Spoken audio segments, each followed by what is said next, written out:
Gutenberg's printing press was revolutionary for Western civilization.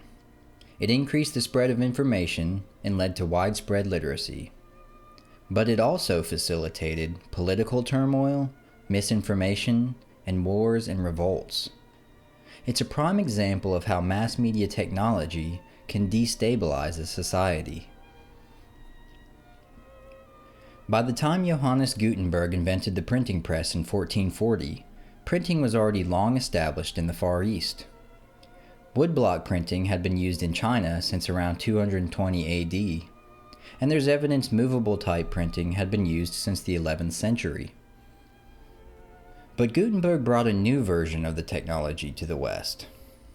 Borrowing from earlier screw presses, which were modeled after ancient olive and wine presses, Gutenberg's design consisted of a long handle that turned a heavy screw, exerting pressure against the paper. The paper was laid over the movable type, which was mounted on a platform or platen.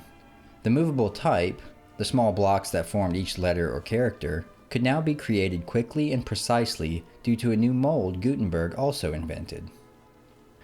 His two inventions, the movable type printing press and the new mold, drastically reduced the cost and increased the speed of printing in Europe.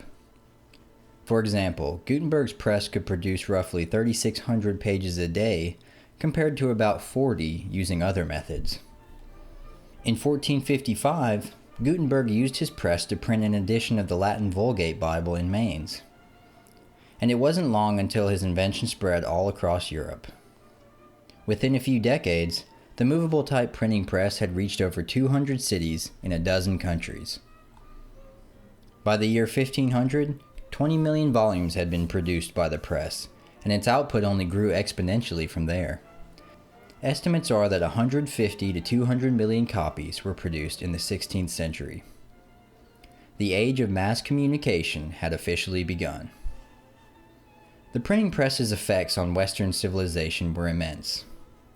Books and pamphlets could now be printed in the thousands, allowing ideas to travel further and faster than ever before. Interest in literacy and learning increased, bolstering a more widely educated populace. People also felt more connected than ever. The writings of someone hundreds of miles away could touch previously isolated peoples easily. Information was now consumed en masse, and the demand seemed to be endless. But this had some downstream repercussions. Since information traveled so fast, previously obscure or radical opinions could now become mainstream, and these ideas sometimes threatened the power of political and religious authorities. Historian Ada Palmer states, "Whenever a new information technology comes along, and this includes the printing press, among the very first groups to be loud in it are the people who were silenced in the earlier system, which means radical voices.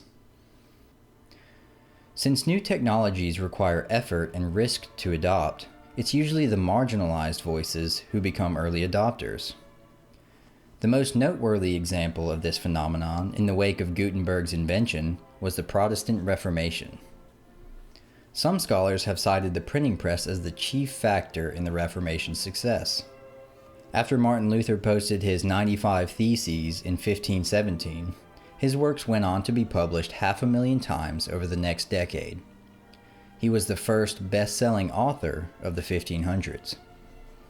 Works by reformers like Calvin and Bullinger also sold in the thousands, while Catholic apologists hastily printed counter-arguments to the rapidly spreading ideas. It was an ideological war fought on paper, and the printing press proved to be mightier than the pen. The Reformation brought about a drastic split in worldviews for the people of Western Europe and beyond. No longer did the West share a single faith. The printing press, though not the initiator of the divide, facilitated what may have been a regional issue into a worldwide one.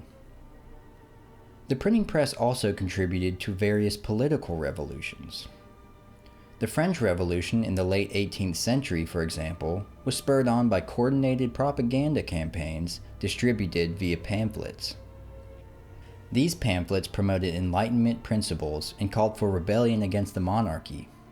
And to reach illiterate citizens, political cartoons became popular.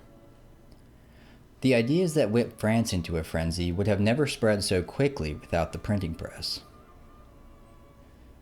The American Revolution, too, was accelerated by pamphlets owing their origin to Gutenberg's invention.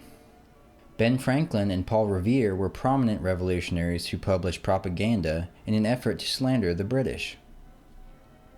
In one fake newspaper article from 1782, Franklin alleged that a group of Native Americans, at Britain's behest, committed atrocities, including scalping, against patriots.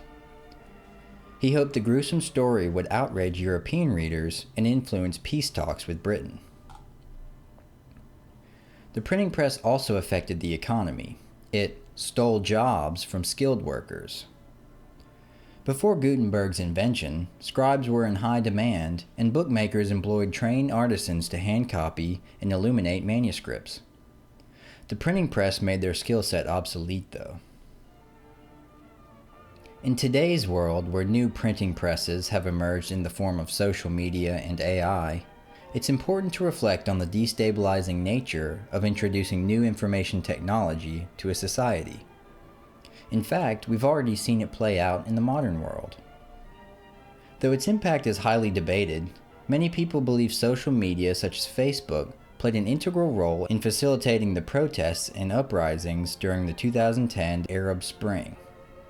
It's even been called the Facebook Revolution. And it's hard to argue that politics in general have remained stable after the introduction of social media. Political polarization has only increased as information, both true and false, bombards Western populations. The ideological war previously fought on paper is now digital. The printing press and the turmoil that followed its adoption is a reminder that, though the rapid spread of information brings many advantages, we should also take into account its potential for widespread destabilization. Several questions will need to be answered in the wake of our own modern printing presses, such as: is our civilization doomed to fracture as a result of mass media technologies? What can we do to mitigate this fracturing? Or is it actually a good thing we might become more decentralized? Thanks for watching this video. Please like, comment, and subscribe if you'd like more. Also, please check out our X account for daily content like this, and consider becoming a member of our channel to support our work. Catch you next time.